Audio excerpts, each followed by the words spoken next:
Na katika maradhi mabaya pia ya nafsi yanayokumba watu baada ya mambo ya shirki billah na mengineyo tuliyataja, kibri, ujub, alhawa, pia ghurur inaingia katika hiyo. Mtu kuwa na ghurur, kuhadaika, hubu almali waljahi na mengineyo katika mambo yanayoingia katika nafsi. Lakini pia ni alishqu. Kuna kitu cha alishqu. Ishqi inakuwa na pande mbili, mwanamume kumpenda mwanamke au mwanamke kumpenda mwanamume. Hii ni maalum kwa ajili ya wapendanao. Maradhi haya, muulizaji mmoja alimuuliza al-Imam Ibn al-Qayyim rahimahullahu ta'ala kuhusu maradhi fulani ambayo hakuyataja, na Ibn al-Qayyim rahimahullahu ta'ala akaleta jawabu ambalo halikuweka wazi maradhi hayo, lakini maelezo yamekwenda akataja, watu wakafahamu, aha, kumbe kuna al-ashiq aliyemuuliza. Unaweza kuona ni kitu kidogo, lakini ni katika vitu vilivyowaangamiza watu. Mtu akampenda mahbubati wake mpaka akavuka mpaka, yani mwanamume akampenda mwanamke, awe ni mke au mwanamke anataka kumwoa au kinyume cha hivyo, na hivyo hivyo mwanamke kwa mwanamume. Ikawa mapenzi yale yameingia katika moyo wake, yakauenea ule moyo mpaka yakakaribia kumuua. Mambo haya pia yanawatoa watu, yanawavua dini na dunia, bali inawavua mpaka roho zao. Watu wanakufa kwa jambo hili. Ni katika maradhi ambayo idha stahkama azza ala al-atibba'i dawa'uhu,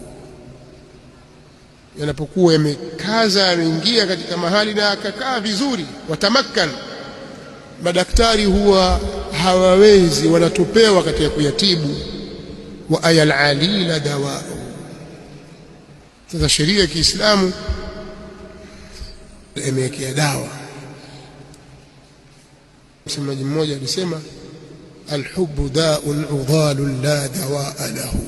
Alhubbu da'un udhalun la dawa'a lahu yahabu fihi al-atibba'u an-nahariru. قد كنت أحسب أن العاشقين غلوا في وصفه فإذا بالقوم تقصير. أسمى mapenzi ni maradhi sugu ambayo hayana dawa. Wametopewa matabibu wabobezi, ni maradhi sugu. Yaharu fihi al-atibba'u an-nahariru, wanatopewa wale matabibu walio mahodari wabobezi.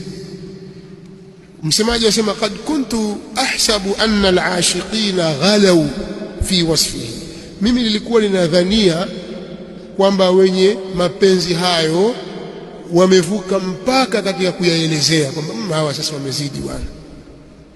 Fa idha bilqaumi taqsiru, kumbe jamaa hata wao pia wamepunguza katika ile kueleza kwake, wameshindwa kuyaeleza. Kitu kibaya kabisa, kinaharibu dini na kinaharibu vile vile dunia. Kuna kisa kimoja zamani niliwahi kusoma, kieleza katika vitabu vya Taraif na kwenye vitabu vya al-Asma'i. Wengine wananasibisha na Umar, lakini ni kadhib wa zuru wa buhtan ala Umar. La tasihu hadhihi alqissa ala Umar, ni maneno yameegemezwa kwa al-Asma'i. Pale asema al-Asma'i, mimi nilipita siku moja mahali katika mtaa, nikaona kuna abiyati zimeandikwa kwenye jiwe hivi, pameandikwa, aya ma'shara al-ashiqina billahi khabiru idha halla al-ishq bil-fata madha yasna'u.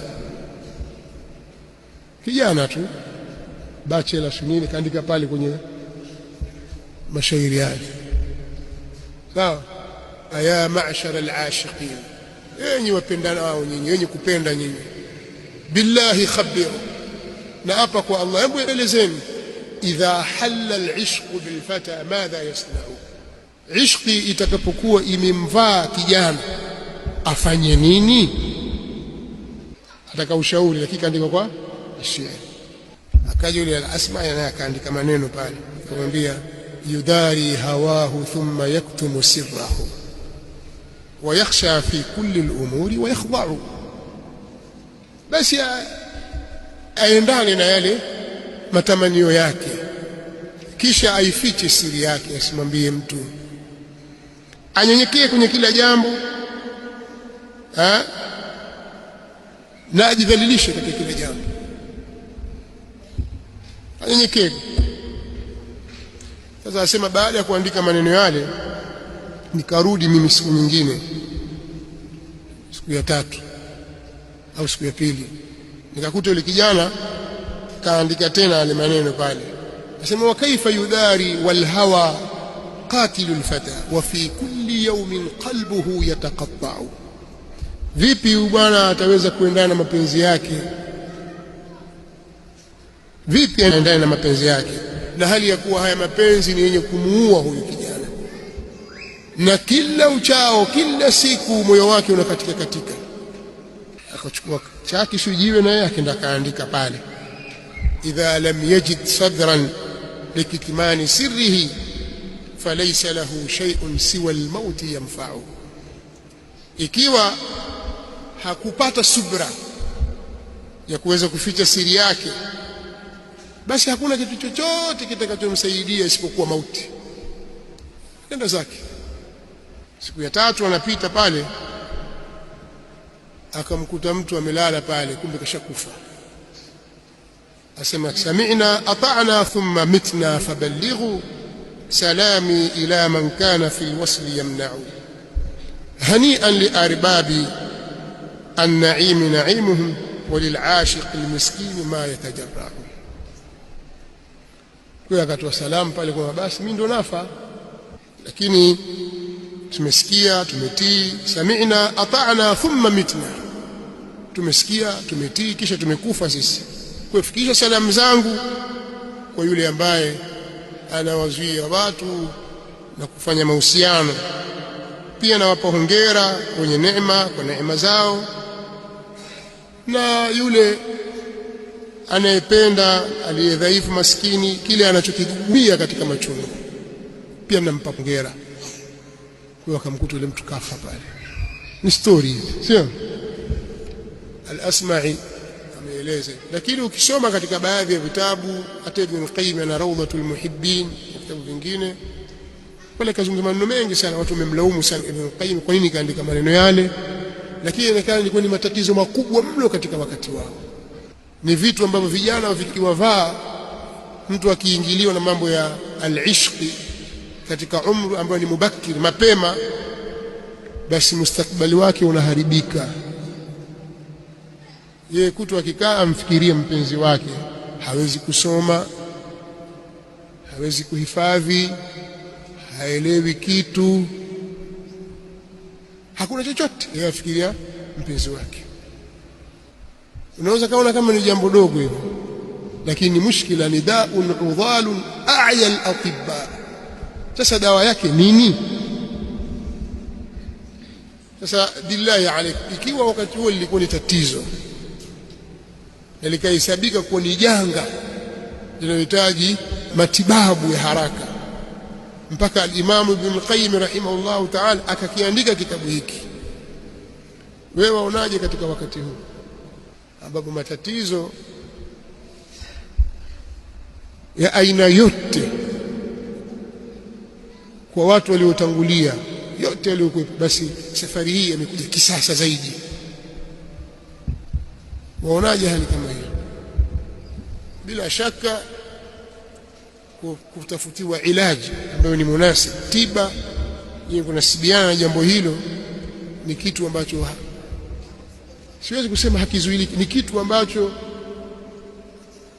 kinatakiwa kipewe kipaumbele, na tiba iko katika vitabu katika kitabu cha Allah subhanahu wa ta'ala na sunna za mtume sallallahu alaihi wa alihi wasallam na maneno ya atibbaul bari'in kama al-Imam Ibn Qayyim rahimahullah ta'ala, kwa sababu hao mabwana wakubwa wanaitwa mabwana wakubwa ambao wanaweza kukushauri katika jambo hili, wao wenyewe wakifika wakati pia wajinyonga na suti yake, akajijonga na tai yake aliyoivaa shingoni. Kwa hiyo watu hufikia wakati wakajiua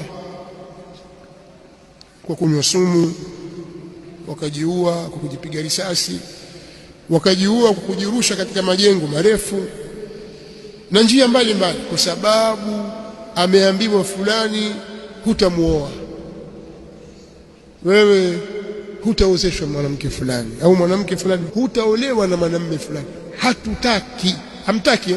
Sawa, mtaona. Ajiua. Watu wangapi na kesi ngapi hizo zimepita kwa watu, wakazidhulumu nafsi zao, wakayafanya haya waliowafanya. Sasa tiba yake ni nini? Yuko daktari anaweza kutibu mambo haya? Aljawabu la, hakuna. Imamu rahimahullahu ta'ala alisema, fa in qila wa hal ma'a dhalika kullihi min dawa'in li hadha ad-da'i al-'udhal wa ruqyatin li hadha as-sihr al-qattal wa ma al-ihtiyal li daf'i hadha al-khayal al-khabal wa hal yamliku al-'ashiq qalbahu wal-'ishq qad wasala ila suwaydatihi. Aliulizwa, sasa je, pamoja na hayo yote yaliyotajwa katika maradhi haya ambayo ni maradhi sugu, je, kuna dawa, kuna matabano, kuna ruqya ya kuweza kuiua hii sihiri na uchawi huu wenye kuua? Kuna hila yoyote? Ndio Sheikh al-Imam akaandika kitabu hiki kwa lengo la kuwapa ponyo wenye maradhi ya aina hiyo, ambayo ni maradhi ya ndani yasiyowezekana na madaktari. Akatumia njia mbalimbali za kueleza, za kumsaidia mtu kwa njia za tauba, kutubu kwa Allah subhanahu wa ta'ala. Na bila shaka dawa kubwa ya shirki ni tauhid. Kwa akakumbusha juu ya swala la tauhid na mtu kukithirisha tauba na istighfar na kuepuka madhambi na asbabu zake. Akaeleza aliyoeleza mpaka akafika katika mlango wa adhkar, mlango wa ad'iya na adabu zake na namna ya kufanya ili kulitibu gonjwa hili sugu na mfano wake.